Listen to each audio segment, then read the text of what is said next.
కాళేశ్వరం ప్రాజెక్టుపై సమగ్ర విచారణ జరపాలని బీజేపీ నేత రఘునందన్ రావు అన్నారు. కాళేశ్వరంపై సీబీఐ విచారణ జరిపించాలని గతంలో కాంగ్రెస్ డిమాండ్ చేసిందన్న విషయాన్ని ఆయన గుర్తు చేశారు. అలాగే సీబీఐ విచారణ కోరుతూ కేంద్రానికి లేఖ ఎందుకు రాయడం లేదని ప్రశ్నించారు.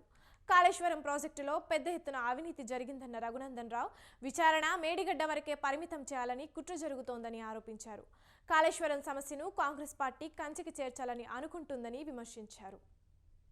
సందర్శించిన రోజు రాహుల్ గాంధీ గారు రేవంత్ రెడ్డి గారిని పక్కన పెట్టుకుని ఆ మేడిగడ్డ అనేటువంటి రిజర్వాయర్ మీద నిలబడి వారు మాట్లాడిన మాట కేసీఆర్ అంటే కాళేశ్వరం కరప్షన్ రావు అని చెప్పి మాట్లాడినారు. కేసీఆర్ అంటే కాళేశ్వరం కరప్షన్ రావు అని చెప్పారు.